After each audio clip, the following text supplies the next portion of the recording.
All right, preparing the letter to the meeting. I'm going to try and play the intro too, if I can get it right. Oh, okay. All right, preparing the letter to the meeting. All right. I'm going to try and play.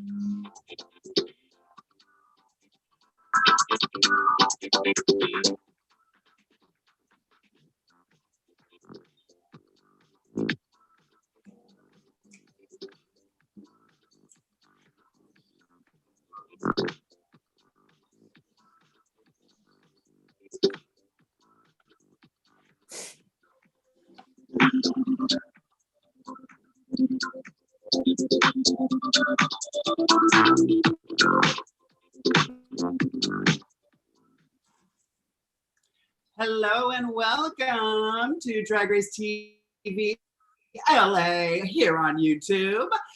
I am one of your hosts today, Mark J. Freeman, and joining me, we have a little mix-up in the show today.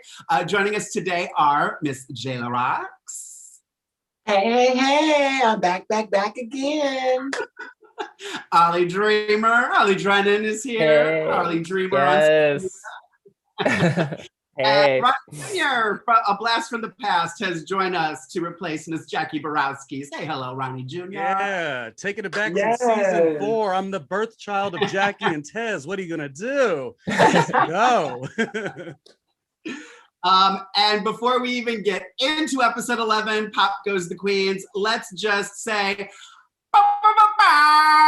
happy birthday to Ollie and Jayla! Yay!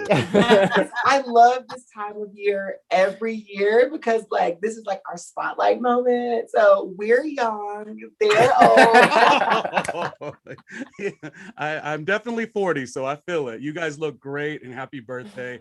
I may say spring has sprung. Happy birthday to you beautiful souls for sure. Oh, Thank you so much. You guys do anything exciting on your birthdays? I know it's hard here in Southern California, but well, I can't really go into that. I signed an NDA. No, I ended up staying home. My friends were nice enough to give me like flower deliveries and alcohol deliveries. So I'm kind of like paying for it now, but I'm so appreciative of it. It was cool and chill. yay. Ollie, did you do anything?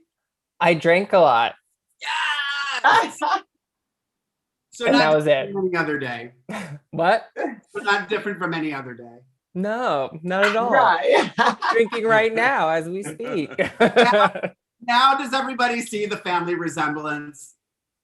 If you just squint a little bit and turn your head, I definitely can see it. Just hair up a little bit. All right, you guys, we are going to recap, like I said, episode 11, Pop Goes the Queens. We're here every Sunday, 3 o'clock Pacific time to recap each week of Drag Race season 13, or whichever Drag Race we're able to do at the time. You can find us on Twitter and Instagram at DRTVLA, and we always update that and let you guys know if things change, because sometimes they do. So you want to follow us on there. Last I looked, this is my YouTube subscribers update, because you know that's all I do with my day is wake up and see how many subscribers we have. We are 3 subscribers away from my goal of 300 by the end of season 13. So fingers crossed that we get there. I think we will. I'm so sure we will. Yeah, I hope we at least have 3 more fans out there. Thank you to everybody who's already subscribed, and thank you to everybody who listens to us. I always try to remind myself that we're not always just doing this on video, that people are listening to us audio. So we thank you guys all for joining us every week. So just a little teaser to get you to stick around the whole show. I do have a huge announcement later. So you want to stick around for the news and gossip today. If there's ever a day, and don't skip ahead if you're watching this and just jump to news and gossip. Oh, dang, I was gonna do that. I definitely have. There's actually a lot of news and gossip. As I was writing it, I was like, oh, there's so much. So we'll get it all in, but I do have a huge announcement at the end of the show. So stick around for that. Let's go around and talk about our overall thoughts on the episode. Let's start with our returning champion, Ronnie Jr. It was a good episode. I will say mostly though, season 13 has been exactly what I wanted. I actually was texting with Jackie last week. Like last episode was even good. It was so emotional. I like the tone of it. Like I feel like there's still great competitiveness across the board. A little bit of shade, which we like. Great style. You know, these looks that are really refreshing. But it's been a balanced season. You know, I don't always feel like reality TV needs to be that shady and that, you know, screaming at somebody or whatever. It's just been balanced for me. I will say we're at a stage now where I'm missing some of the queens that, you know, left a little early. Like I feel like every week I'm like, oh, if I could just have more La Ree, I'd be so much more happy. But that's not taken away from Utica. I think when Denali left last week, I said, you know what, she's primed for like a great all-stars return. She kind of has this, she kind of has like a Monet exchange where you knew Monet was so great from the original season, but it didn't go all the way through. You give them a break, they come back on an all-stars and they become literally a household name. So I've loved the season, Mark. I mean, it's luck be a lady tonight. Season 13 is where it's at for sure. Jayla, do you agree with the sentiment about season 13 in this episode? You know what? I absolutely have to agree. As far as the showmanship goes, I do miss some of the queens that aren't there. And you know what? Watching this episode, I kind of got converted into a fan from someone I wasn't really expecting. So I guess we'll talk about it as we get to the episode. So okay. Ollie, what did you think overall? I definitely was. I think a lot of us were a little bit like fatigued in the middle of it, but I think it's picked back up after, you know, like the 2-week break after, and then we got Snatch Game and finally queens are going home. So it's cool that we're already at, well, by the end of the episode, top 6. So I'm like, yes, we're getting to the top. And it feels like, I don't know, it just feels like that it's more peaks and valleys rather than kind of just like the stagnant feeling that I think, at least speaking for myself, I was feeling kind of like a couple episodes before or ago. But yeah, I definitely have enjoyed this episode. It was a little questionable at certain decisions, but we'll talk about it. Fantastic. I think it is the worst season of RuPaul's Drag Race in the history of the show, but we'll get into it more later. Shade button.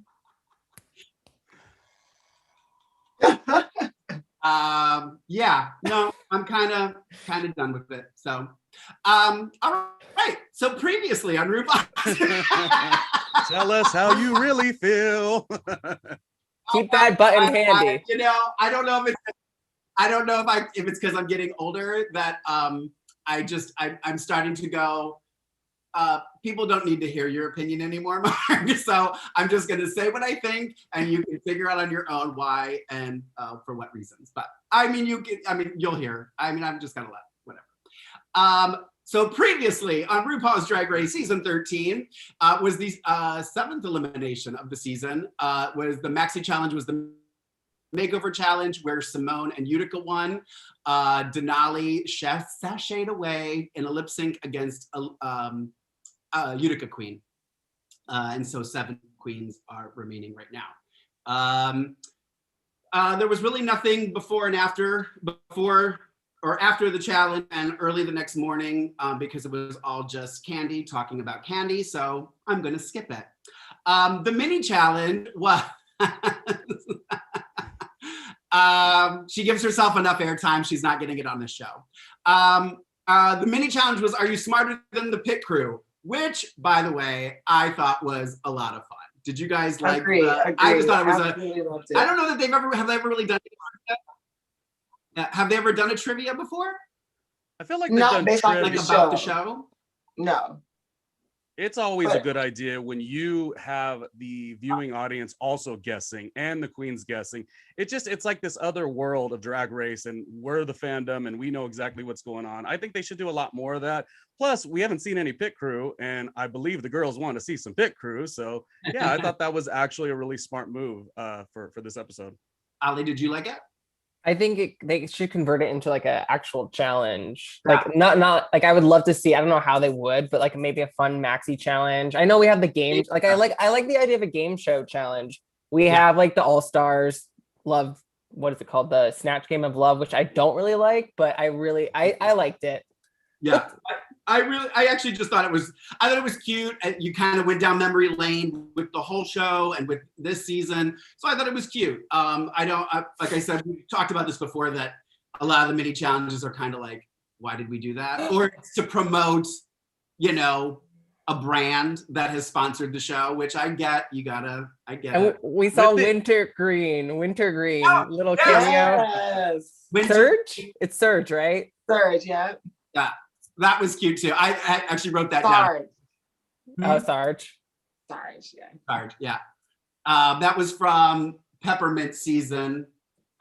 She made him over, and he was made over the camera crew, and he was Wintergreen, was his drag name, in heels on this episode, which is a cute little added touch. So then the Maxi challenge.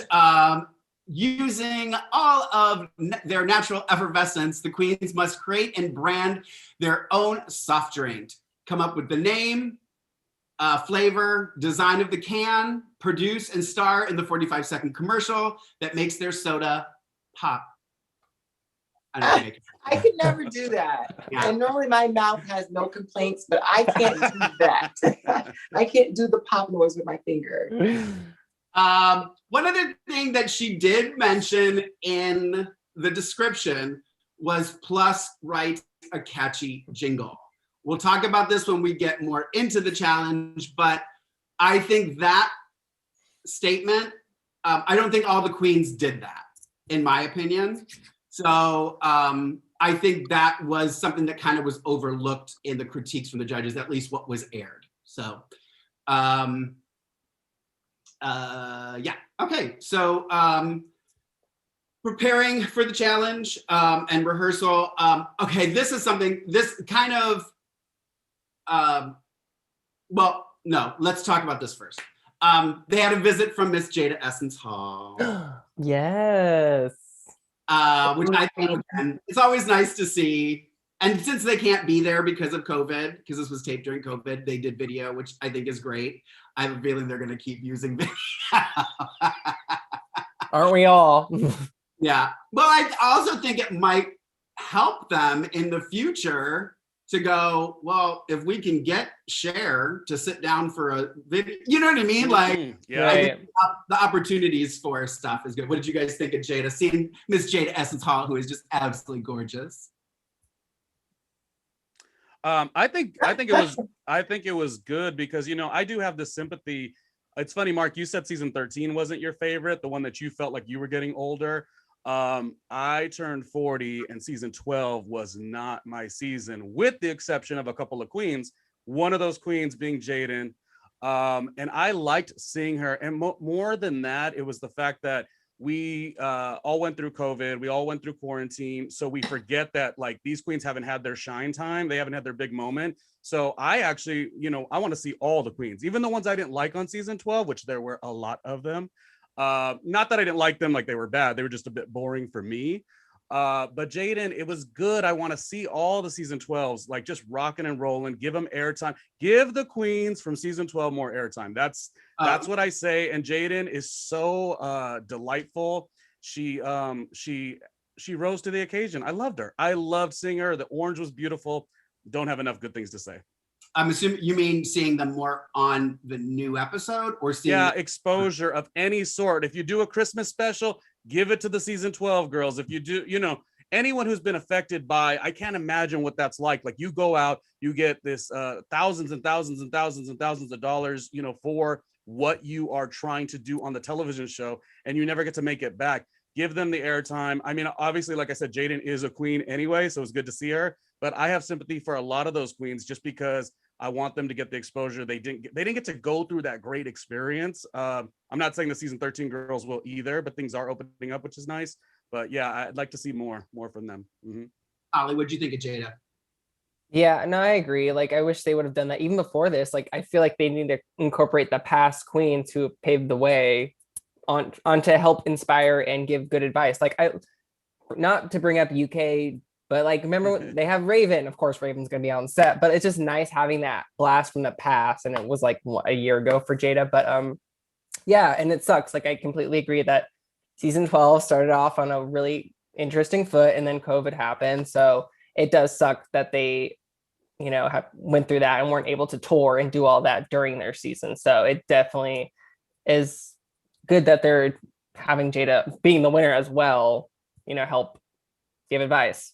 Hopefully she can come back too. Like, why not come back for the top 5 or top 4, geez. Yeah. Well, I have to say that I think like the power of social media helps these girls not be on the back burner, if you will, because now that everybody is at home, that's all we're doing anyway. We're on our phones, we're connected, we're tapped in. So I think that, like, yes, we didn't have a drag con. Will we have a drag con this year? Maybe, but I guess that the digital thing worked very well for them. They were able to pull off this entire season, and for it to be limited resources, this is the longest running season that we've had. So I think that from here moving forward, I think the power of social media and adding that part of your aspect to your entire brand will be able to still help you with what you want to achieve coming to the show. I also wonder, just to add real quick, I wonder if they should do a challenge next season, season 14, that does allow them to go through the paces of doing digital content. I think that would actually be something, I don't know exactly what I'm saying, what it would be, but something where you have like Ross, you have Carson, you have Michelle, and maybe some of the older queens who have won, showcase how you get down and do it from the comfort of your couch, which is not easy, but make it look good. I think that would be something I'd like to see in season 14.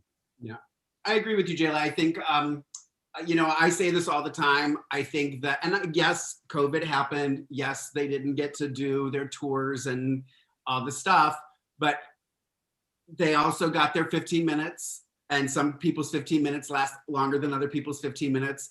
So I agree with you, Jayla. Like they I know some people in particular that I speak to from season 12 that are doing a lot and getting paid very, very well right now. So, just it may not be as much as some of the girls. Again, I'm not belittling it, but at the same time, I think it's what you make of it too, and I think you make a good point, Jayla. Everybody's on their social media. So if you're on there and you're doing stuff and you're being relevant, you're going to stay relevant, and that's that's even if the COVID didn't happen, you can go and go from bar to bar and do your thing and get your coins. But if you're not going to put back for the fans and people, they're going to stop coming, and then that means if they stop coming, that means you stop getting booked.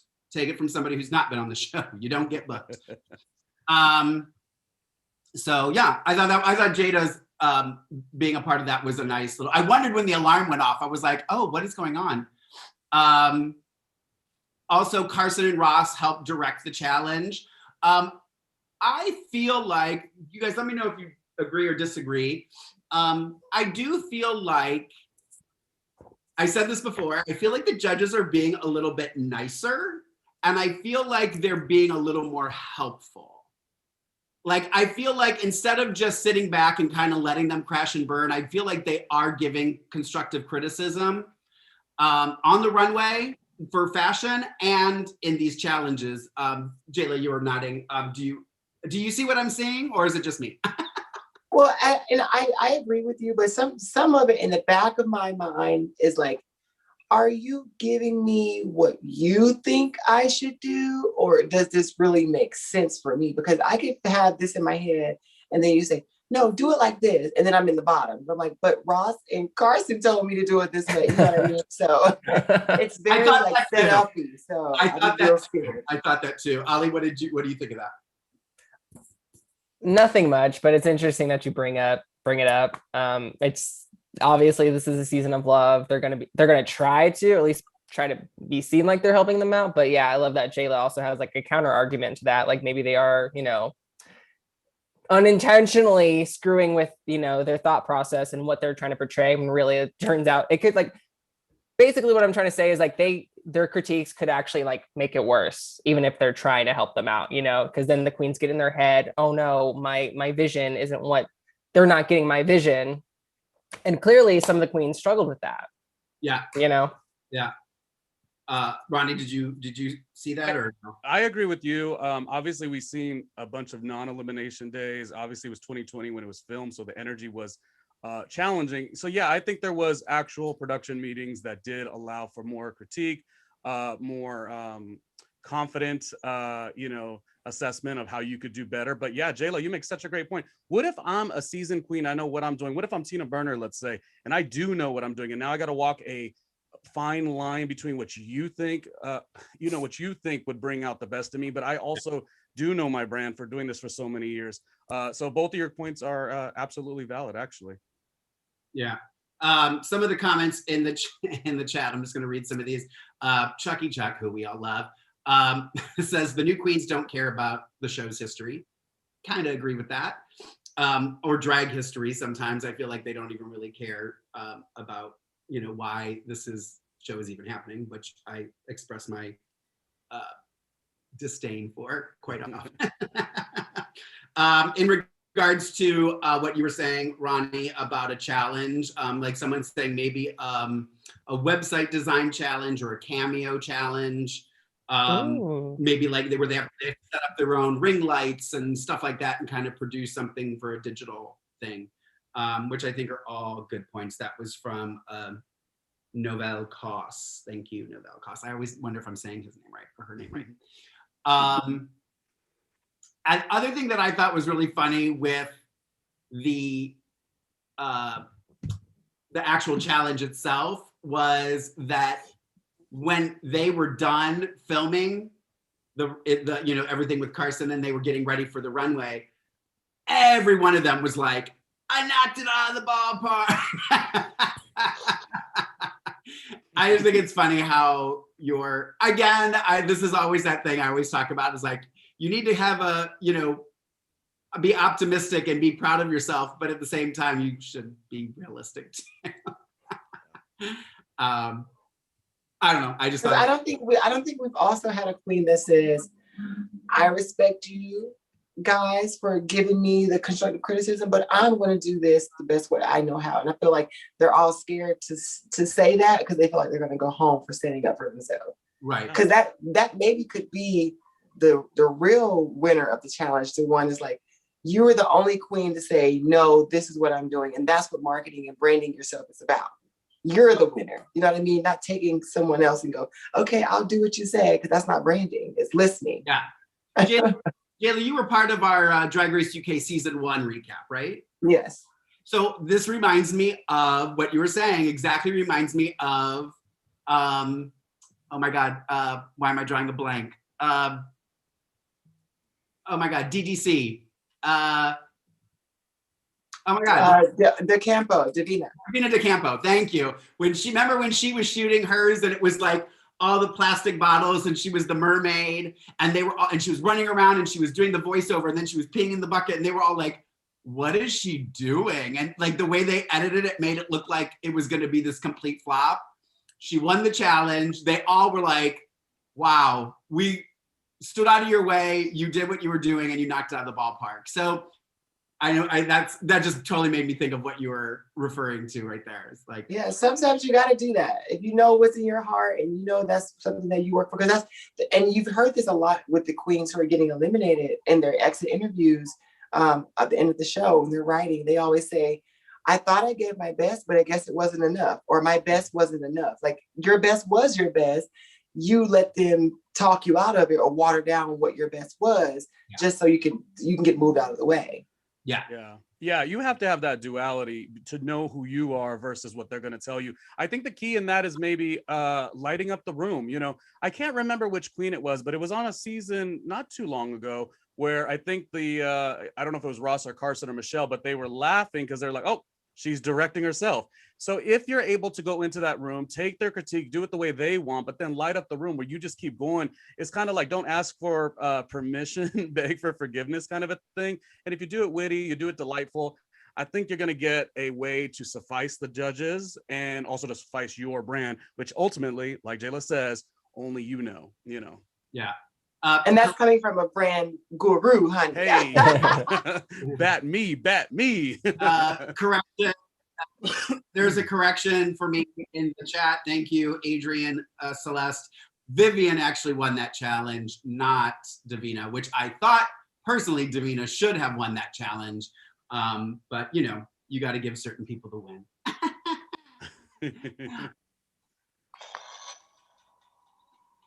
You're welcome. And Jackie Cox, they said also, Jose in the chat also said Jackie Cox did the same thing on season 12. Now, Chucky Chucks also says, I thought last week and this week was used to challenge the queens into figuring out what their brand is, because some still do not know. Yeah, I mean, I do think that's always, I mean, that's why this challenge is in there, to see if the girls really know what they do, and I do think it's kind of like, for me, it's kind of like Snatch Game, if you know, you're gonna do well, do you guys agree with that? I thought this would have been a prime time for Utica to know that last challenge, she unlocked a side of her that she didn't ever really go to. And then she just resorted back to her comfort zone. So that was my big critique with Utica. And I don't want to be one of these people who does say Utica should have been eliminated a long time ago, which is the truth. But, I want to see everyone express their art. But I was frustrated that she unlocked so much of her in the geist of Simone's advice, for sure. But you just went back to what we've been telling you, the judges and her fellow competitors, and did the weird thing and didn't make sense. So I was frustrated with that. Like I said, opening the show, I was like, to not have a La Ree, to not have a Denali, to not have a Tamisha, and to see Utica go back to the old tricks that aren't actually tricks. They're not really working for her. It was frustrating to watch. Funny, well, I guess, but I would push back on that and say that there are several other queens still in the competition that do the exact same thing. Oh, who? Say it again. Well, let's hear it. Oh, everybody knows who I'm talking about. I mean, she shouldn't even be there. She got eliminated and they brought her back. So I'm trying to disappear in my green screen. Not working. It's not working. You can't make us love them. So let's do this. Because they did it on the runway, they talked about their individual things along with their runway. We'll just kind of combine them both today. We usually talk about them separate, but we'll just go down. There was no guest other than Carson. It was family day. So it was just Carson, Ross, and Michelle on the panel. The runway was Beast Couture. Alyssa Edwards is definitely getting lots of shout out this season. I'm wondering if she has a new show coming out, because we're hearing a lot about her. I won't watch. But so let's go through and talk about the runway and their commercials. So let's start with Ronnie's favorite, Utica Queen. Ollie, let's start with you. So I don't think it was a bad thing that she resorted back to her kookiness. Like, that's kind of like, I feel like that's her brand. That's always going to be her brand. Yes, we want that high fashion kind of like Gigi Good thing that she totally did last week. But at the same time, like, still be kooky, but make it make sense and have fun with it. Like, make it conceptual, like an actual concept. I don't know what she was doing. And I'm a Utica stan. So it just never translates. It's not smart. I think she overthinks a lot. We saw that in Snatch Game. Yeah. And so, like, I think of a good kooky example was last season, Crystal Method with the branding challenge. Hilarious with the was the mullet she did? Yeah. When she was like hammering it, like, I'll never freaking forget that. Yeah. So I didn't mind her going back to her roots. That's what she is. That's who when we think of Utica, you think of that kookiness, Clara the cow, you know, like, so I didn't mind it. I loved her look, but she deserved to be in the bottom this week for sure. I can't defend her on that. Well, it was just all over the place. I just want to say, this is what I skipped over earlier that now's the perfect time to bring up. Simone said it, I thought, spot on in the confessional. She made a comment that Utica does not believe her talents and then falls back on her quirky. And as soon as she said it on my couch, I was like, yes, that's what it is. Because Utica, again, and we've said this before, her runways are phenomenal. And if it was anybody, you know, that was known as a fashion queen doing these, they would be drooling and blah, blah, blah, blah, blah. But I just feel like it's always like, yeah, you're fashion, but like it's always kind of just downplayed. And I think we saw it when Utica did Simone, when she had to be somebody else, but be that high fashion. We all were just like, yes. And I think that that's what we want. And I think that's what like the branding is. You can still be quirky Utica and still be fierce. And we just want to see a combination of both. Right. Jayla, what did you think of Utica, Runway, and Runway? Absolutely loved. Michelle said she didn't like it. I did agree, and I appreciated the art form of what she put together.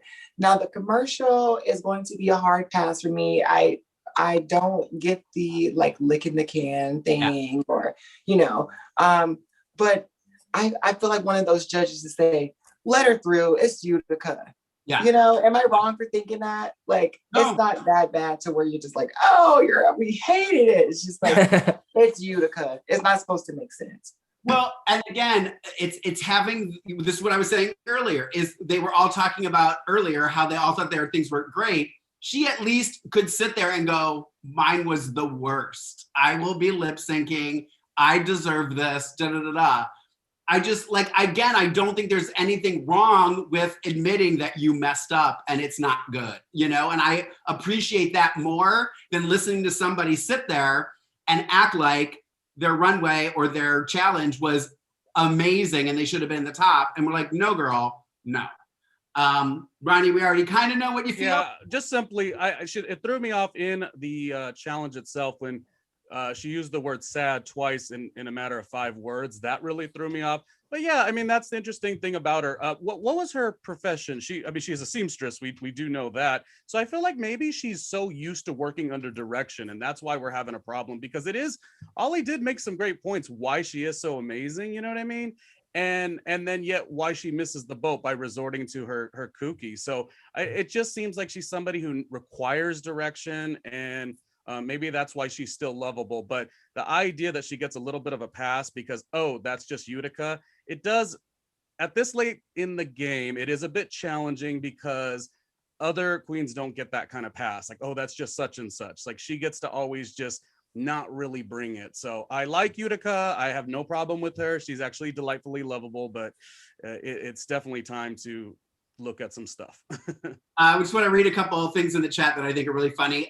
Eric M said, cows are a curse, referring back to Magnolia Crawford and Monique Hart. Oh my God. Okay. So note to self, no cow. Hey, oh my gosh, that's so funny. John Quest says Utica needs some mentoring from Sasha Velour. I would agree with that 1,000%. I think a little more Sasha Velour added into Utica would definitely up to the next challenge. And Chucky Chuck is agreeing that he feels that the judges kind of manipulate them into questioning their brand as they're taping. So next, on the runway and commercial, if you guys want to discuss it, I have nothing to say. Candy Muse. Okay, I'll go first. For the first time in Drag Race history, I enjoyed Candy Muse's episode, the full episode, and I think I'm getting converted to a Candy Muse fan. I'll come over and smack you later. Okay, let me explain why. I got some land I want to sell you too, Jayla. Okay, I want to explain why. Hear me out. Okay.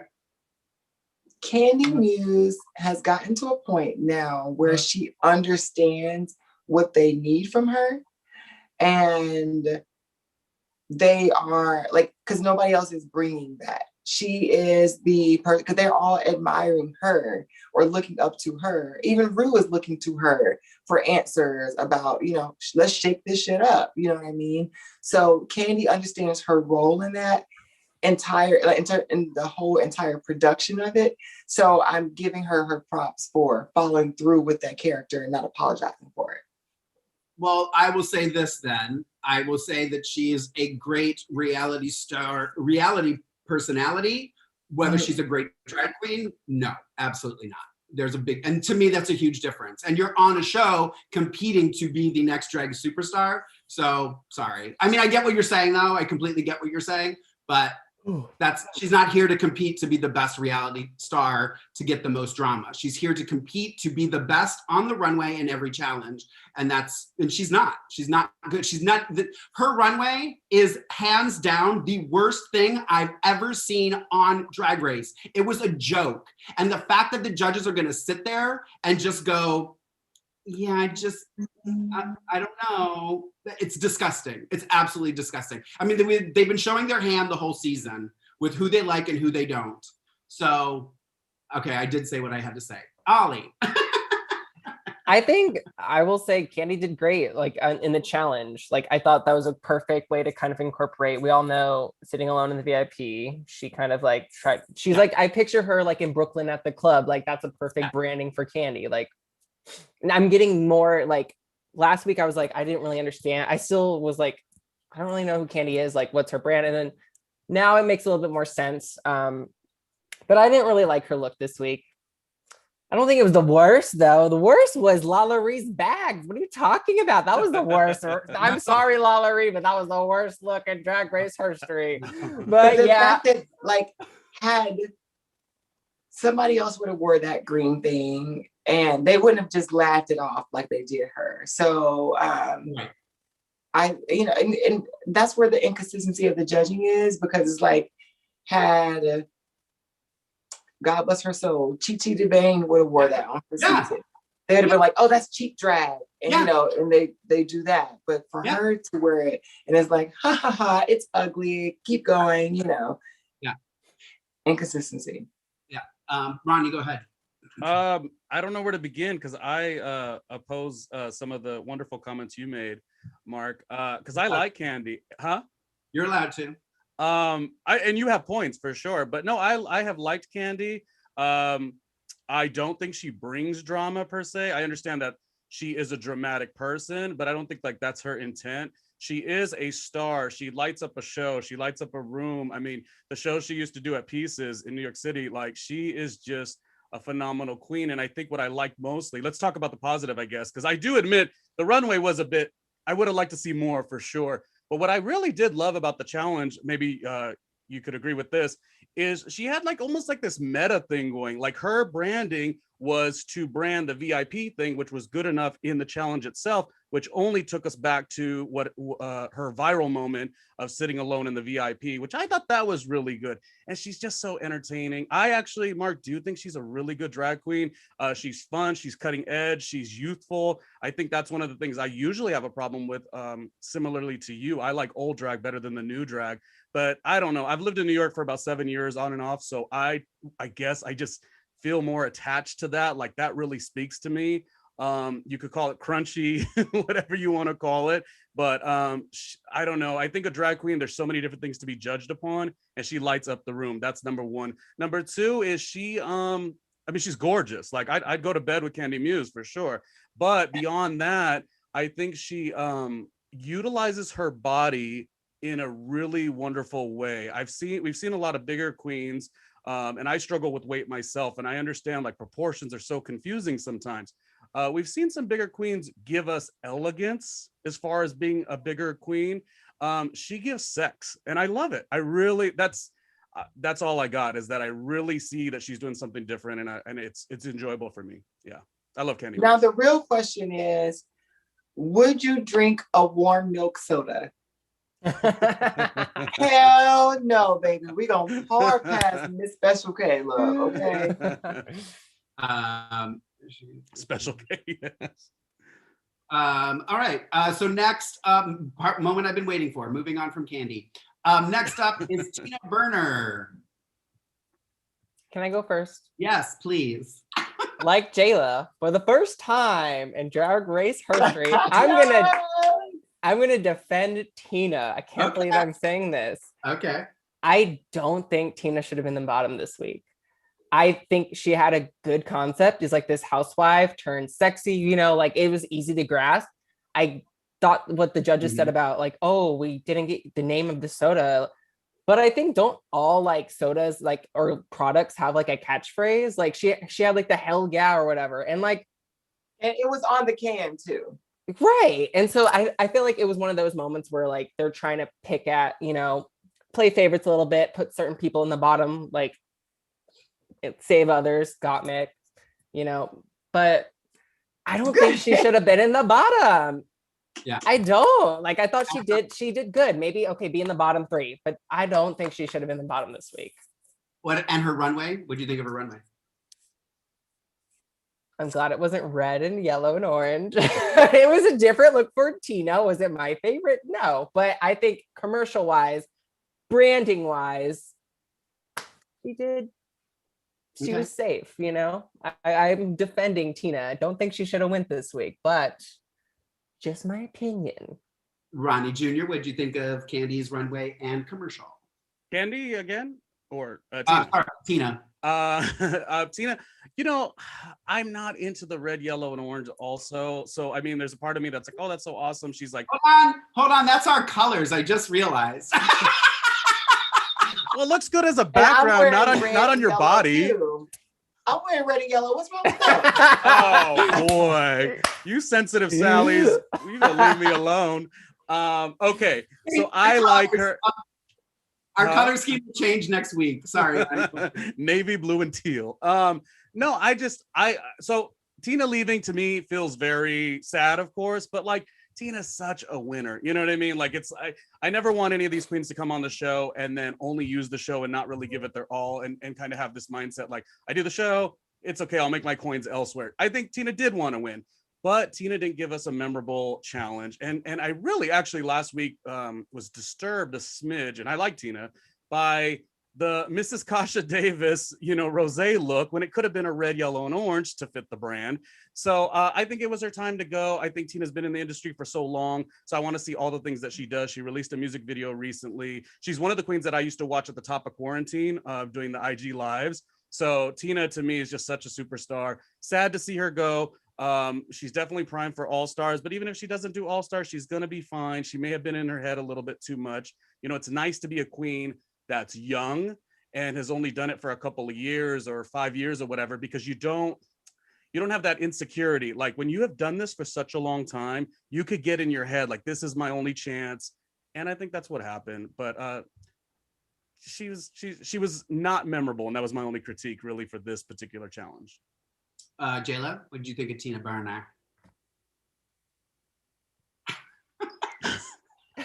I love Golden, ladies and gentlemen. the commercial was not bad at all. Yeah. I like Tina Burner, and I didn't see why she got so much like every week people say, oh, I don't want her to be there, but she never proved that she didn't belong to be there, I guess. Outfit was not my favorite. Actually, it's one of the worst. It's up there with Lala Ree's back. Oh. I watched it twice and I was like, I want to like this. I'm just looking at it and I was just like, yeah, no, it's a no for me, dog. So we don't pass it on to the long, you know. But I mean, the clock ran out for Tina at this point. So yeah. I agree with you. I was the same way when she first came out. I think my gut reaction was excitement because, like you said, Ollie, it was different. So it wasn't what I was expecting Tina to come out in. I just think the fit was just, it made her, the thing with, and this is what I was gonna say earlier about Utica too. When you're wearing Utica and Rosé and Simone wore fur in a way to complement their themselves. I feel like that everybody else just put on a fur costume, and it made them just, you know, just took away from who they are. So that was my thing with Tina's costume, was it just made her look too big and bulky. I wanted to like it, like you said, Jayla, but the more I kept watching it, the more I was like, yeah, no, it's just not. And again, like, I feel like I could forgive things like when Jinx Monsoon, or, you know, I talk about this all the time, when Jinx Monsoon or Evie Oddly or Sharon Needles were in the bottom because, you know, or had a look that was kind of like, okay, you could let it go because they were so amazing and their personalities were just so magnetic that you could just be like, okay, that's, girl, I don't care. Like, I you know, I was at the drag show last night in Long Beach, and I was talking to somebody there that I knew, and I said, I don't care if you come out in rhinestones or this beautiful gown. I want to be entertained. I will forget about what you are wearing. I will forget about a hole in your pantyhose if you make me smile, you make me laugh, and you entertain me. And I just think, I felt like Tina was a lot of talk. Like, she may be, again, the show is different than real life. So that's why I like to go, when I see girls that are going to be at Mickey's or Long Beach, I try to go, even if they're queens that wasn't fond of on the show, because I feel like in person, you get more of an idea of what they truly are, you know? So next up is Miss Simone. Jayla, let's start with you. What do you think of Simone's commercial and Runway? Is your blood sugar low? I absolutely loved it.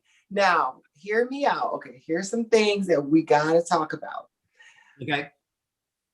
We love Simone, but I think that we have been getting Simone the entire season. Okay, let me make this make sense. Meaning, it's one note. It's what? Simone's characters is just Simone, and we've been getting that the entire season. So it's lovable because we love her, but it's still one note. It's no different from Factory and Deborah, and you know, it is all the same character. Now, Runway, Drawn Together is one of my favorite shows on Comedy Central, and to see her come out as like Foxy, the character from that show, I don't think she could have said it because of like copyright, but I immediately got Foxy from Drawn Together, and she is Simone's character as an animated.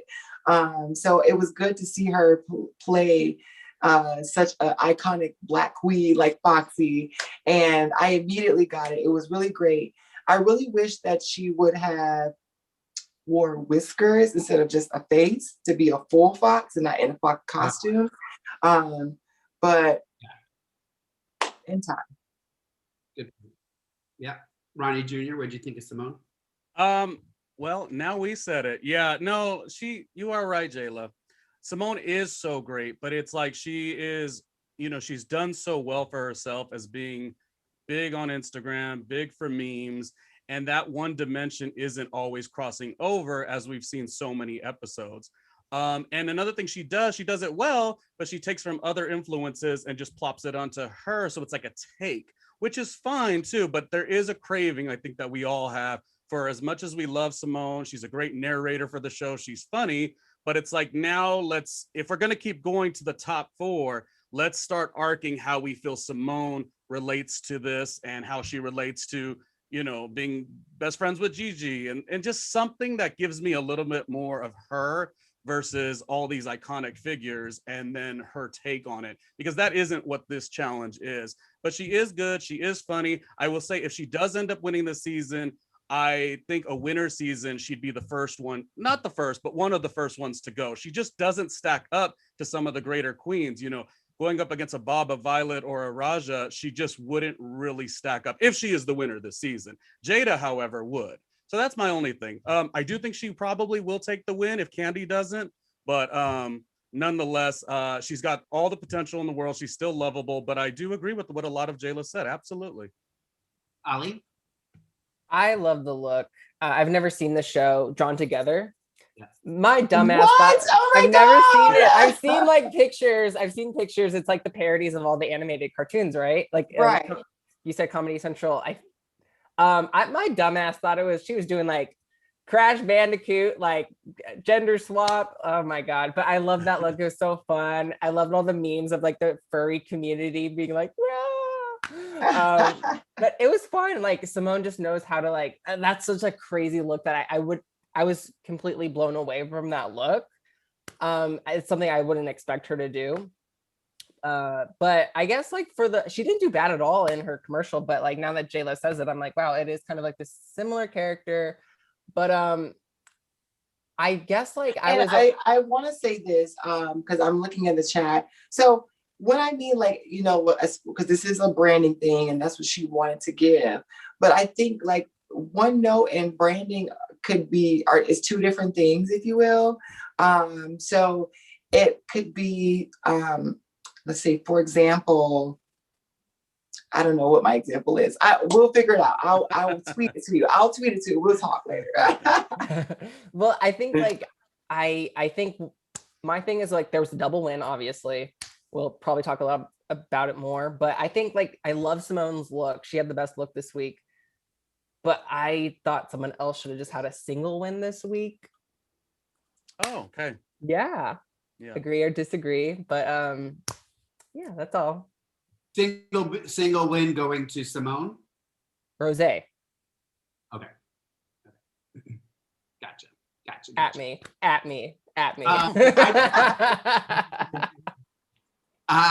I did not know that either, Jayla, that's what the Fox was from. So thank you for sharing that. I'm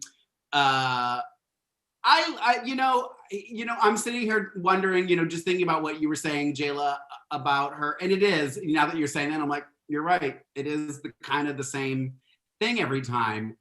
But to play devil's advocate, I'm not saying I necessarily agree with this because I kind of agree with you. But let's just say, okay, well, but if that's her brand, why not keep doing it? And if it keeps working, why not keep doing it? Do you know what I'm saying? But the question is, if you can name, based off of what we've seen from Simone, what is her brand? Can you tell me what her brand is? No. But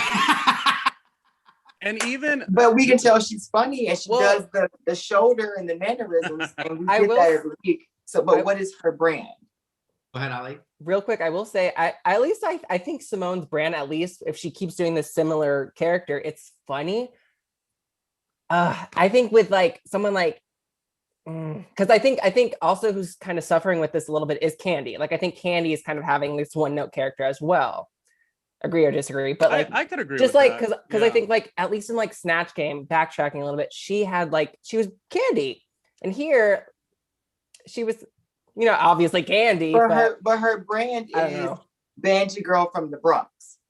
Yeah. If you had to describe Simone, funny queen with shoulders, it's not a brand. You know what I mean? Like I don't get it. So that's what I'm saying. Like it's the brand. Utica, weird artsy queen.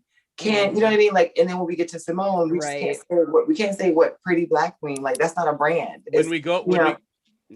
When we look at Simone, there's reference points to something she's doing a take on, and that ends up being not a brand of her own. So yeah, you're absolutely right, Jayla. She's still fascinating. She's still fantastic. And the edit does showcase that she probably will win this whole damn thing. But I'm glad that we're making a constructive opinion on it. I just want to end this segment with hashtag funny queen with shoulders. Lord, please don't send me no DM. I'm doing my job. I'm talking about the show. Millions of other people. So I don't hear it. Yeah, no, I completely get it. I was just playing devil's advocate because I like to do that. I know you like to get a little shady. Yeah. So next up is Got Mick. Let's start with Jayla. Let's go back to you for Got Mick's runway and commercial. Okay, runway. I love when the queens do the over like the eyes and the lips. We've seen it done before, and I absolutely love that because I have a costume like that with the eyes. I'm just so obsessed with like making your whole like silhouette be like a character. So obsessed with it. got Mick, we got new makeup from her. We got, you know, this like after her win, we kind of like seeing this new fire under Meg and this evolution of wanting to grow. The commercial, we're going to do a hard pass. I'm going to also not drink that one as well. Because if it makes me fall out of a chair and fart and do all that stuff, I don't want to love. I'm gonna stick to Fiji water if that's who I'm at. You know what I mean? So Ronnie, go ahead. What did you think of Got Mick? Agreed. The look was fantastic. The looks have been fantastic. There's some interesting takes, which I love. The commercial, I mean, it was bad. Yes. It actually was more of like a extension of her Snatch Game. It was more like Paris Hilton doing a Got Mick commercial is what it felt like. yeah. And yeah, farting, I guess, could be sexy, but it can't be sexy if you are I don't know. There was just no highs and lows with the performance. Strangely, though, the way she said the name of her product did put a chuckle on my face. Take that for what it is. Like, I think there's a funness about the queens that have almost a delusional confidence to like, no, but don't you understand? This is what it's called, and it's amazing. And she kind of, I don't know. I liked it. I was okay with the commercial. It wasn't as bad as it really was, let's say. Ollie? Well, then you have to think of like, how are they going to edit these queens? You know, like, so editing plays a huge factor in it too. So maybe she did do a great job. Maybe there was a good edit, but then like, you know, I always wonder like, what do they show, if anything, on the main stage? Here's your commercial, you know? So I wonder if it's the full thing, if they just show like a little, I don't know. I'm just thinking. But this was probably honestly, and I love Got Mick, one of my favorites this season, but I really thought she should have been in the bottom two with Utica. First of all, you reverted, like Ronnie said, back to the Paris Hilton character, kind of looked like Paris Hilton.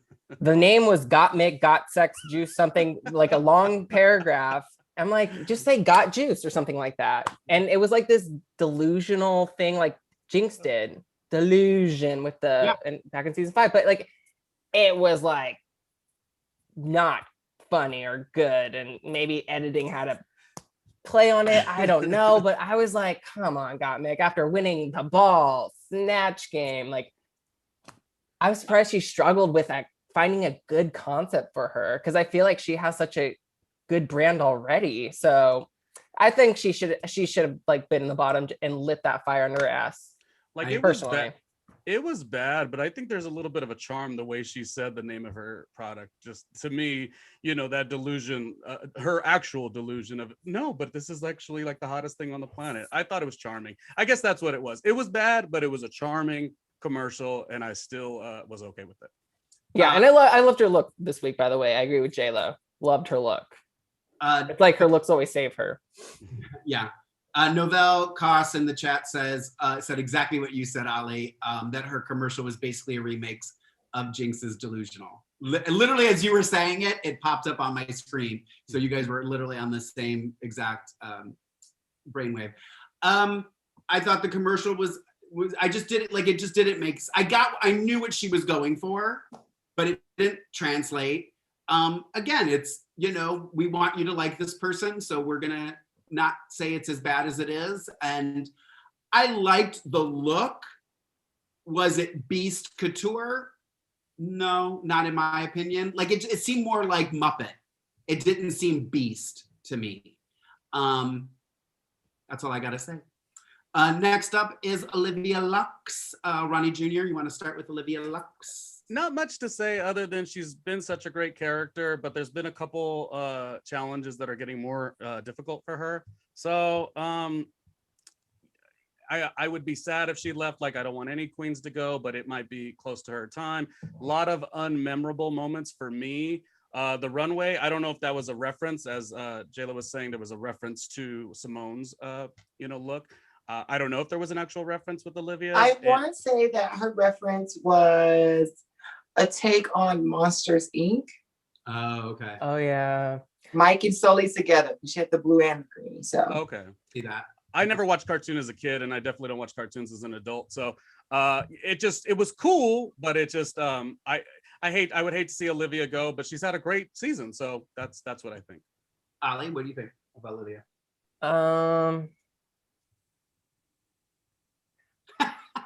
Like, okay, she's like, Child. it's like she discovered her brand, and not even like in this episode. I think she was like, "You gotta live." Like, she literally said that in one of her confessionals. Live, and I love that. Live, like live. Literally, Olivia. Like, that's great, Oliver. Like, I get you, Olivia. I do. I really do. But I think her commercial wasn't the worst. At least she had like a clear concept, but it didn't read like, okay, you're finding this thing, you're finding this energy drink, but like, where's Olivia? Is that like her whole brand of is her finding herself, you know? And I think we kind of like already in like past episodes, we were like, okay, she's like very Lux. She's this extravagant musician, theater queen. And we don't really always see that. Yeah. So I was surprised she kind of fumbled again in this episode, but I don't think she should have been the bottom. I was just disappointed with Olivia. I'm glad she tried something different with her look. It was also very like where the wild things are. That's what I thought. I was thinking that too. Yeah. But yeah, like I think, and then Jayla, you brought up like she should have like cinched it or like, you know, made it sexier. You know, I think we talked about that with Tina too. So yeah, I feel like this was more Muppet than it got Mick, Mark. Yes and no. I see what you're saying, but to me, when I hear Beast, like you just get this like mean, aggressive, and hers just was too bubbly, cutesy for me, I guess. You know what I mean? Like, which is what she always. That's just her. It's hard for somebody who generally doesn't have that kind of demeanor to bring those kind of things out. Like, as somebody, you know, who's studied acting, who's, you know, done all this stuff, it's really hard. That's why acting is so hard, is becoming somebody and embodying this person that you are not at all. So it's, you know, we're asking them to do stuff that Hollywood actors can't do, you know? So but I understand what you're saying, Ollie. Jayla, what did you think of Olivia Lux? I did not hate her costume. Like, her runway was so cute. I loved it. It was like something new from her. Now, I didn't understand the snowstorm and the terrain battle thing. But if I was her, we knew her from, I mean, at the beginning of the season, I guess maybe it changed. I don't know. She had like the small bags, big hair, you know, that kind of thing. So I would have done something that kind of would have done more with the small bag in her hand rather than a snowstorm. Yeah. You know, I don't know anything about Olivia's brand. I'm just not meeting her, just like we all met some of the girls at the beginning of the season. So I couldn't really tell you what her brand was or is, and maybe she's also figuring it out. It's been a year, so maybe she knows her brand now, and whatever she sells, we'll buy it. Yeah, that's true. Very good point.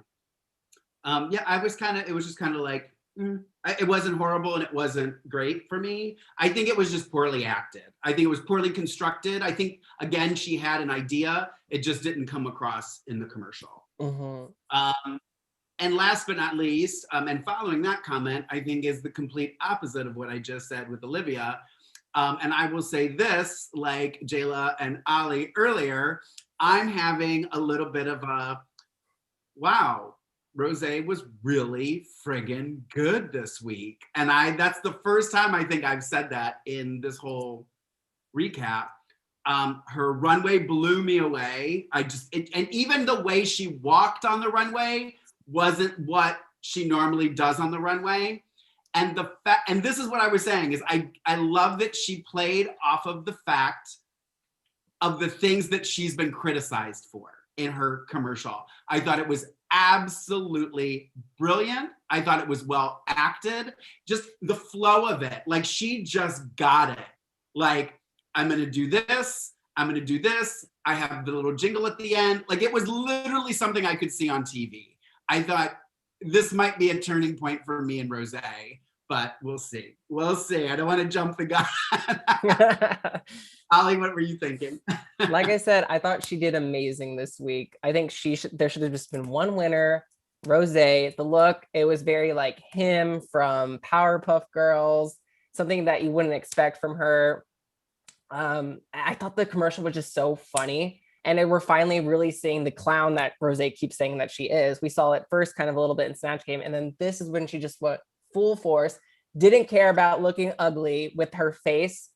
When her face popped up the first time during the rehearsal, I like laughed out loud. And I usually don't laugh out loud. The only person that makes me laugh out loud is Jayla. And like, Rose made me physically laugh out loud while watching this, you know? And so it was so funny. She was wearing the Fantasy robe, her sister. It was brilliant. I think she should have solely won. I'm sorry, Simone. She deserved it. The look and the commercial was fire. Jayla, you're nodding. Do you agree with Ollie? Oh, okay. Y'all gonna hate me for saying this. Oh. But we're gonna say it anyway. So I didn't laugh at all during Rose's commercial. Okay. I didn't think it was funny to me, but I do appreciate the fact that she was able to let loose and give the judges, like, I'm not, I don't take myself so seriously. So I did understand that. Yeah. I just didn't laugh. I didn't get the commercial, like the answering of the, I don't drink. I didn't get it. You know what I mean? Like that wasn't funny to me. Like maybe I am just like faint-hearted or just have no sense of humor. I don't know, but I did not laugh at all. Now, Runway, loved, absolutely loved. She pays attention to detail. That's one thing I can't say about Rose. She pays attention to detail, and it looks good from afar and it looks good up close. So kudos to her. I'm assuming Chuck Chucky Chuck is talking to you in the chat room. Jayla, he wrote, "What? LOL." I think Chucky, that's okay. We have good weeks, we have bad weeks. Like it is what it is. So but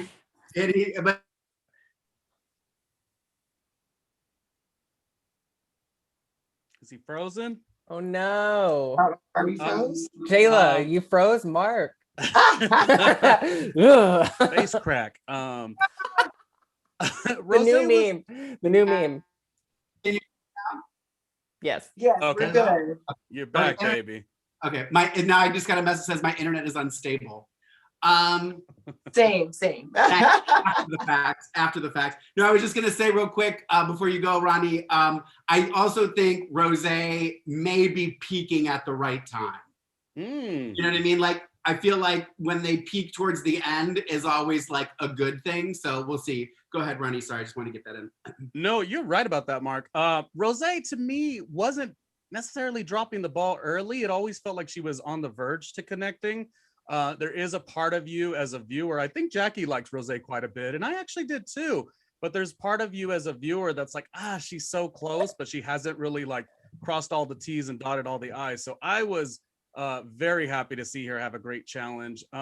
Jayla, I did laugh a lot. I thought it was funny. I thought the way she held a lot of she just held energy. She didn't jump to the next movement in the acting, and to just stare into camera that long, I thought was really great. The judges said it, but I agree. Rose Aid was a good name. The pink that we've been fed forever and ever and ever.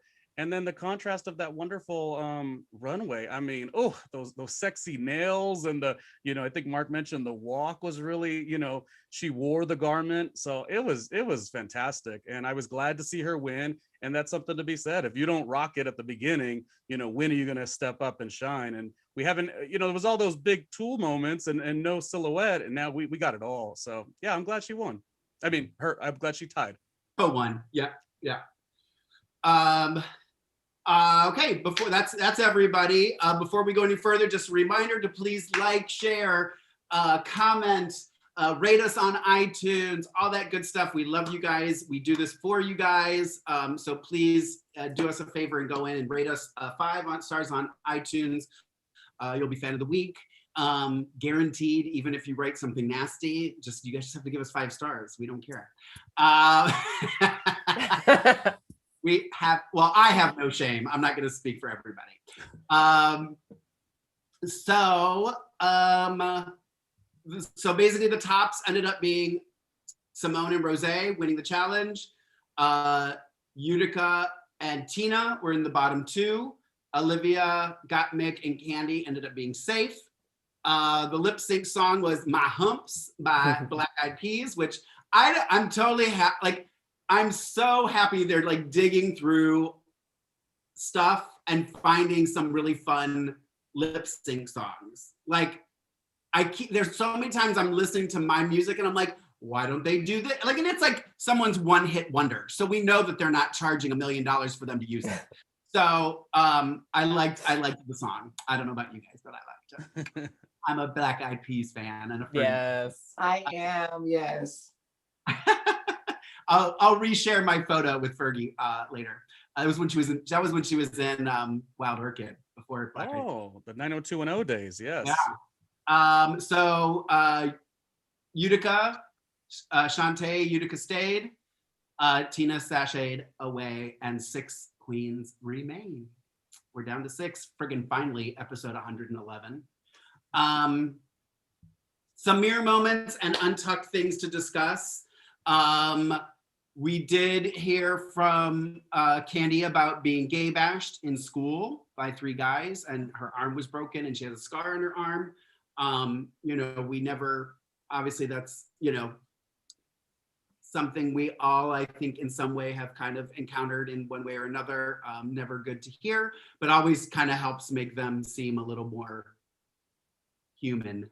You get to see that side of them and their story, and it kind of made me go, okay, kind of not like it's an excuse or anything, but it's like, well, I get it now. I get why you might be so tough and why you may be so aggressive towards people. And she even says it about Tamisha, her blow up with Tamisha, that she thought that was maybe why that happened. I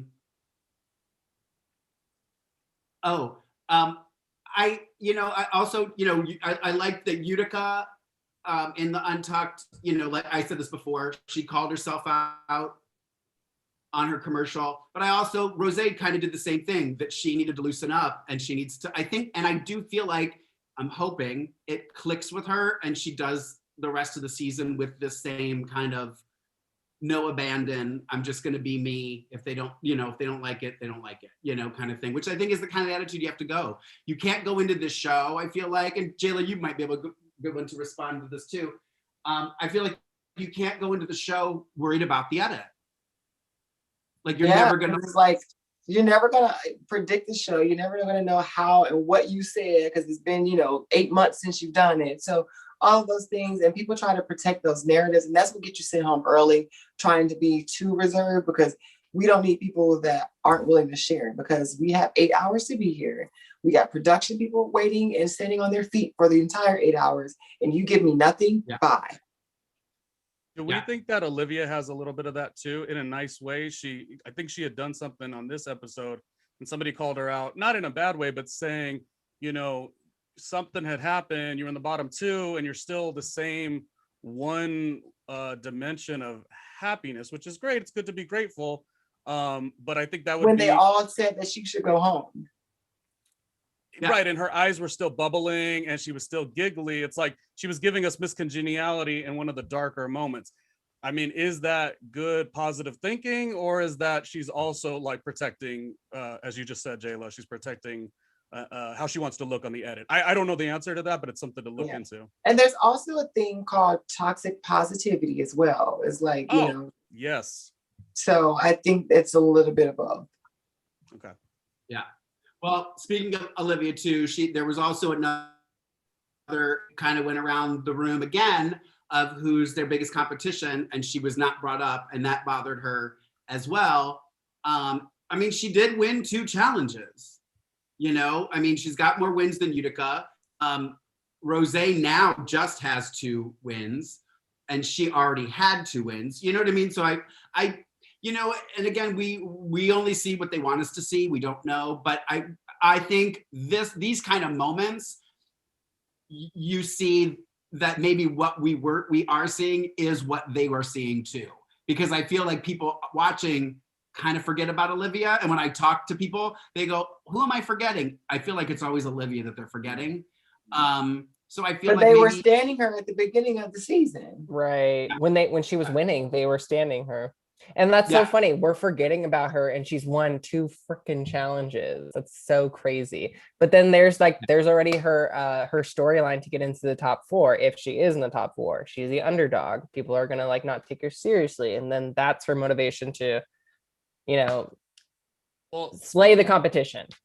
But why do you have to go through a competition learning or wanting to be a threat to someone else? Like, you know what I mean? Like, oh, no one called me a threat, so you don't need that validation. Validation's for parking, love. If they don't see you as a threat, keep whooping their asses, love. You know what I mean? Keep whooping their asses on the low. If you know what I mean, like you being labeled as a threat does not help you at all in this competition.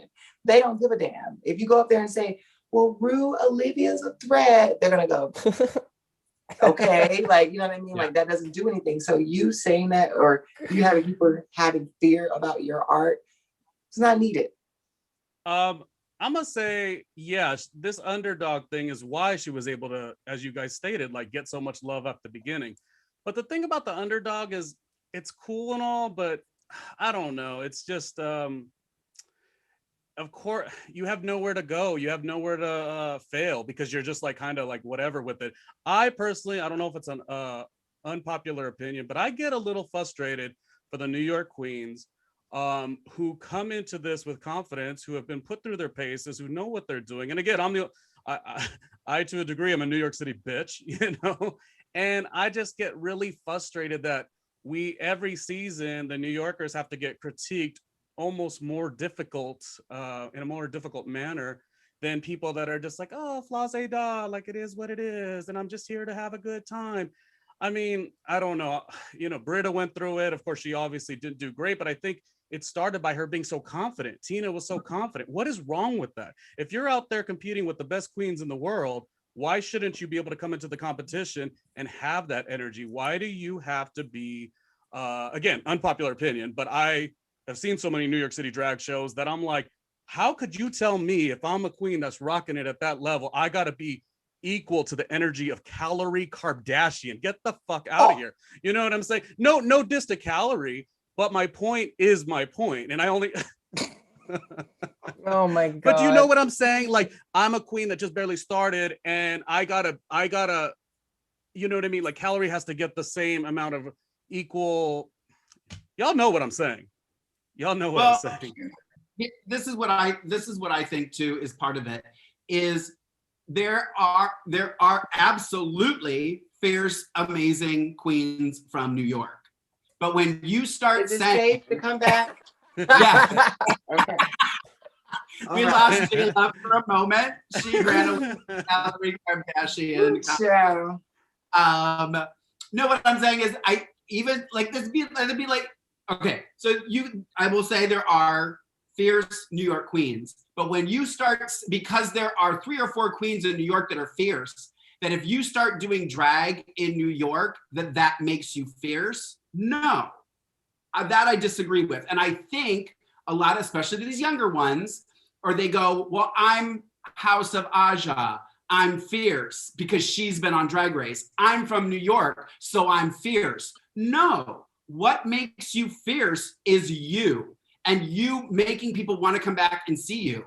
Again, this is the problem with the show when, I have like a love-hate relationship with it, because before you couldn't just go and audition for Drag Race, having done drag for 2 months, get on a show and now be fierce. And that's the problem that I have with the show. I've gone to shows. I've seen these people on stage and I go, are you kidding me?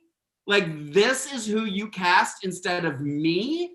Like, it's, and I get it. Like, I've lived in LA for 20 years. I understand how Hollywood works. I say this all the time. I get it.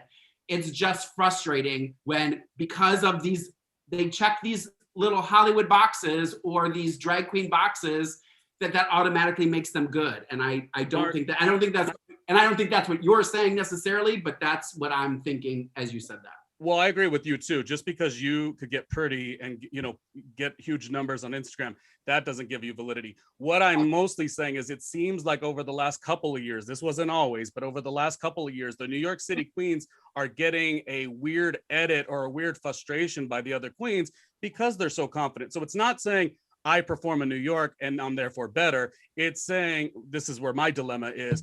If you are Calorie and you just started a couple of years ago, and I've been doing it and being put through my paces with the top tier talent. And that's not saying New York's better than anyone else. It's just saying I've been doing this. Why should I have to turn my light down? So if I said it aggressively, I'm more saying, why do I have to turn my light down to make it fair in a competition? That's, I guess, my main point. Well, I also think that it's, if you're going to go in blaring your light and talking, what else are people going to do? They're going to bring you down. They're going to snap you back into reality because you're if I'm just going in and I'm not saying anything like, oh, I think I'm fierce and I'm amazing and now they're not really, it's not going to give them anything to say. Like there's nothing really to argue. They're just going to go, okay, that whatever you say, this is your show, blah, blah, blah. But if you're coming in and every single time it's an open question, you're the first one to chime in and give your opinion, and then not like it when somebody gives them their opinion about you. I mean, a lot of it's maturity level too. And I was saying this to a friend the other day. If I was on season 2, what a different human being I was. You know what I mean? That was how many friggin' years ago, and just where I was in my life and what I was doing and what was important to me is so completely different than it is now. So I think age has a lot. I was thinking this watching this episode. I think Candy will watch this back in 10 years and be like, oh my God, what was I doing? Like, I truly believe she will think that. Maybe not now. If you ask her now, will you think that? She'll say, no, hell no, da da da. I remember people that were older than me when I was 23 saying, oh, just wait till you get older. Well, I'm there. Yeah. They were right. And I will say it right now. Age is always a thing. Yep. Yeah, completely. So that was the episode. Next week is the Nice Girl Roast. So we will have Heidi in Closet, Valentina, and Miss Nina West. The last 3 Miss Congenialities will be there, and they will be roasting them with guest judge Lonnie Love. We're going to get into the our quote of the week and fans of the week and stuff. But if there's something we didn't touch on that you guys want us to, write it in the comments now, and we'll try and answer some of those at the end of this. Well, I had 2 written down for quote of the week, but since Jayla used one of mine, I will let her have that moment of Simone saying, "Is your blood sugar low?" Because I knew I wasn't going to be able to do it as well, so I'll let Jayla have that. So I'm going to go with my quote of the week from Carson. I never need to see red, orange, and yellow together again. Oh, okay. Well, I'll leave the show right now. Thank you. And then since Jackie wasn't here, my fans of the week, I thought to help me get my last 4 subscribers on YouTube. My 3 fans of the week are the last 3 people that subscribe to our YouTube channel. Zachary Garland, Christina Johnson, and Robodoc. I think it's Robodoc. Were our last 3 YouTube subscribers. So come on, I just need 4 more. All right. And now let's do some news and gossip. I just saw, I don't know if you guys saw this, I just saw a thing that there is a UK or Drag Race versus announced, US versus UK versus Canada versus Holland. Oh. I saw something about that. I don't remember if it was World of Wonder. Oh, did you guys see it? I did not see the announcement, but I have been hearing a couple of things, and I do know some of the queens who have been tapped on the shoulder to be a part of this. So maybe we'll see. Yeah. I just started seeing stuff, so I was like, oh, okay, this is the thing. Is that for the international All-Stars, or is that the singing competition? No, that's a different international All-Stars. Okay. That's fun. That's exciting. Yeah, I think it'll be interesting. I would love to see a lot of the Holland girls and stuff like that. Maybe not Canada, but Yeah, and I wonder where they would film it too. yeah, You know, true. exciting. Yeah. Also just announced, a certain friend of mine, Miss Raven, will be having a new makeup competition to find America's next makeup artist. So if you are interested in that, you can go to worldofwonder.com/makeup casting to apply. That's amazing. Yeah. I had no idea. She didn't tell me, the little bitch. Did it say what? Is it a VH1 show, Mark? Or It's an online competition. It's going to be online. It's going to be online. Yeah. Yeah. I'm thinking about the last time we went to see drag. Another thing. Oh no, I was just saying. I was thinking about the last time I got to see drag was when we saw Lorayne perform with Raven over at Mickey's. It's just like seems like such a long time ago. Sad. We were all there. Oh, I miss it. Funny you should say that, because it popped up on my Facebook or something from a year ago, and I'm not saying there's a coincidence in this, but I did do Kiss Lorayne just before we went into lockdown. She lit us up, girl. I'm not saying I still have my button, by the way. Oh, your button. That's right. Yeah. Coincidence. Just a coincidence. That's all I have to say.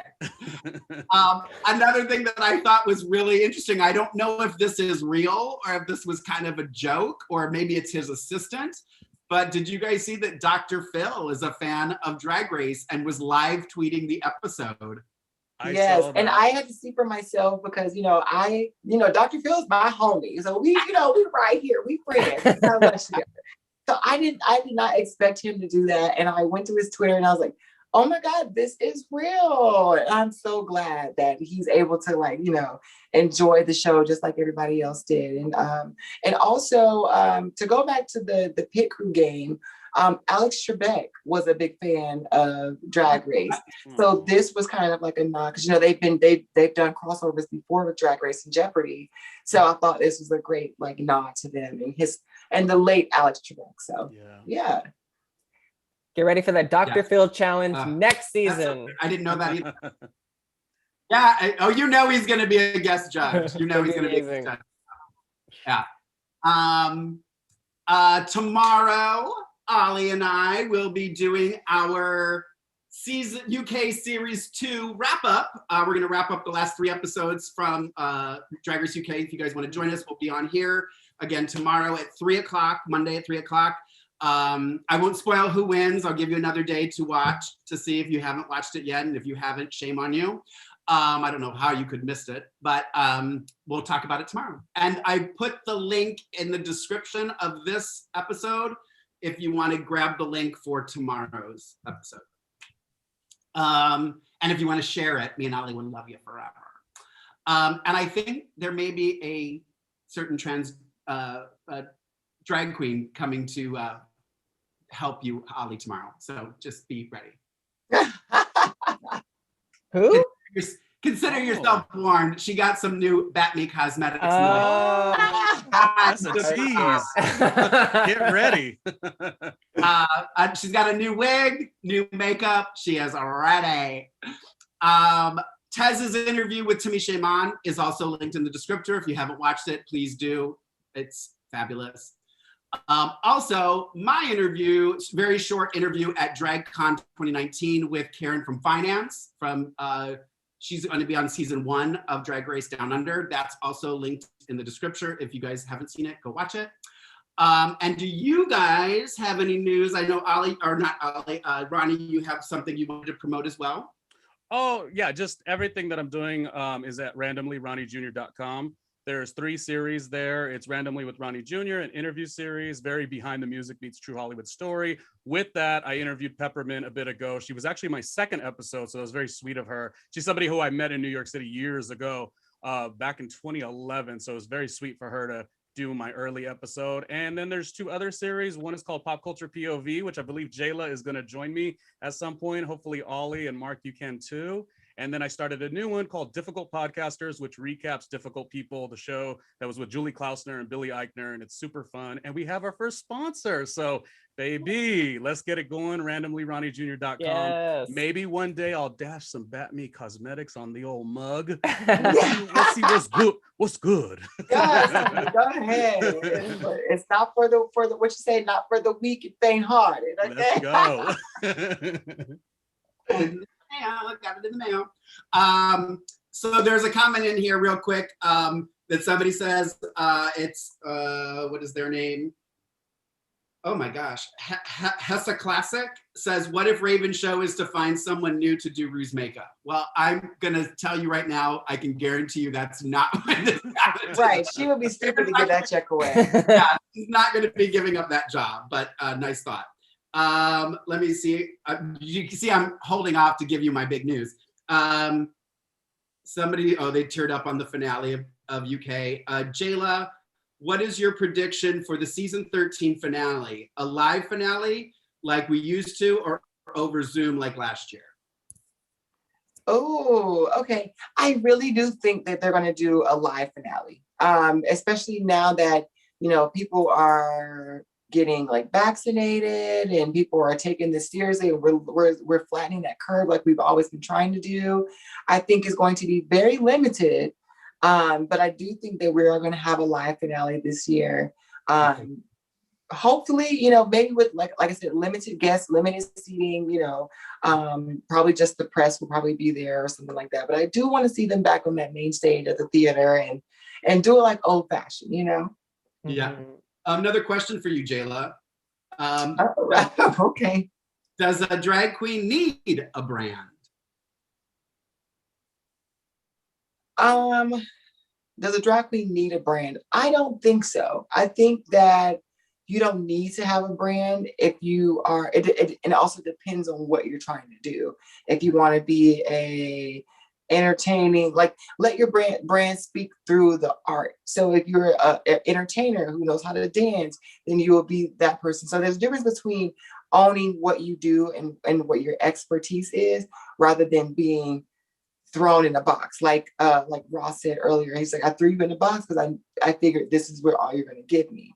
So I think you don't need to have a brand, but I think that the art will speak for itself. And then if you're really smart about it, brands will come to you and then just say, I want the authentic you to be a part of this. So I don't think you need to. Yeah. Another thing, I saw this earlier and I meant to say it when we were talking about it. I'm just going to bring it up because they wrote it again. And I do think this is part of the reason Mick was not in the bottom, is I think they're afraid that if Mick is in the bottom, she's not going to survive a lip sync and they want her to go to the end. I think we all kind of agree that that's probably why she wasn't in the bottom. Any dissenters? No? You might be right. Mark, one thing you pointed out though that I was thinking of, while I loved down what Mick was doing on the runway, you are right. Like this is the challenge. The runway was beast, and we saw sort of what Mick always gives. And I think this would have been a prime opportunity to give us something so funky, so beastly. Like I think you made a point a bit ago. Yeah. And this would have been the time to do that. So you mentioned that a bit ago, and it really, you were right about that. Yeah. I have a bonus question before we move on. Yeah. What would have been your beast costume? Me personally? We'll go around. Oh, because I thought of that. I actually had. Okay, yeah, go for it.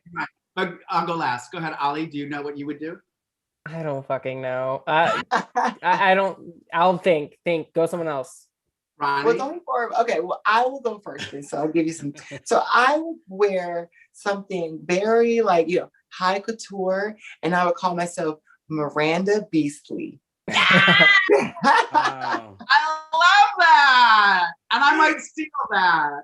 Yes, I would have done something like that, like a very nod to both. So I was thinking about it. I did a Miranda Priestley number, so I could alter it. Right, so you get it. Ronnie, do you have a beast that you would do? That's tough. I mean, I know we never make excuses for runways, but Beast seems difficult. I probably want to do something utilizing the fact that I don't have a slender body and do something that looks bigger, but then take it like sexy, you know what I'm saying? Where it's all ass cheeks. So if like I did a Cookie Monster, but ass cheeks like flipping out, because I don't have a good midsection because, I've been eating the cookies. So I would like to do something in that vein. I think blue pop's pretty nice. I don't know. This is just off the top of my head. So you're saying you have a nice ass pretty much. Yeah, I mean, let's go for it. Yeah. Call it the ass beast is what you Yes. Cake monster, not Cookie Monster. Speaking of ass beast, Ollie, what would you Well, I guess I'll just have to go on the runway as Alyssa Edwards or something. I think that's such a great idea. But oh my God, literally Johnny Quest, he said a gender bent beast from X-Men. I was thinking about Beast. Oh yes. Like Ronnie got in my idea of like the blue beast. That would be freaking iconic. Yeah. But obviously you can't really do like Marvel copyright, Right. but that's also another good idea. It's funny because you guys know this, I do this a lot. When they come up with a runway, I go, what would I have done? And this one, when it came up, of course, I had my moment, what would I have done? Well, there was another runway that I would have loved to have done, and I think I could have done it for this. Because I am Sagittarius, I thought I would be the Archer. So a female version of the Sagittarius Archer with the half horse and have like centaur, right? Yeah, that was what I personally would have tried to do, but yeah. All right, so let me just tell you right now, I have the most amazing news for our show next week. As we said earlier, it will be a comedy challenge and there will be some miscongenialities coming back. Well, one of those miscongenialities will be joining us on the show next week, and it is Miss Nina West from Columbus, Ohio.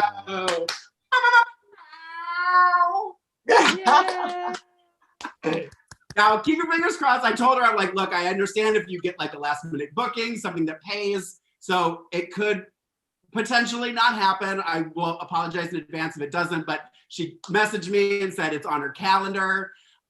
So hopefully Miss Nina West will be with us next Sunday at 3:00. So be sure to share that when I'm going to put some stuff up on social media. So if you guys want to share it, get the word out. We'd love for you guys to do that for us. So are you guys excited? I'm super excited. She's so great. Yeah. And she can tell you fun stories of Lorayne love in the good old days. And how wretched I was. All right, you guys. Now, I said earlier, you can find the show, Drag Race TV LA, on social media at DRTV LA on all social media. And I also added our social media handles in the descriptor of each episode. So if you have trouble finding us, go there and you can find them down below. Jayla, where can they find you on the social medias? Yes, you can stalk my Instagram at Who is Jayla Roxx. That's 2 X's 3 if you nasty. And if you like this lovely lip on my lip, it's Forever Lady Red from Batney Cosmetics, which is my brand. So go over to Batney, BATME Cosmetics. There you go. Show it on up, honey. And y'all can get some of this lovely cruelty-free vegan makeup, and we're gonna get you right. Where can they find you on social media? You can find me at all social media platforms at Ollie Dreamer. And Ronnie? Everything's at randomlyrj or randomlyronniejr.com. Thank you for allowing me to hang with you girls. It was fun, and shout out to Jacque and Tez who weren't here today, but thank you for allowing me to talk a little mess and have fun with you. Yes. Yes. And you can find me on Instagram and Twitter at @TheBartJFreeman, or it's more fun to follow Lorayne, let's be honest. So, or you can follow Lorayne at Lorayne Love, LORAYNELOVE. And we'll see you next Sunday, 3:00 with Nina West. Bow, bow, bow, bow, bow. Bye, everybody. Oh.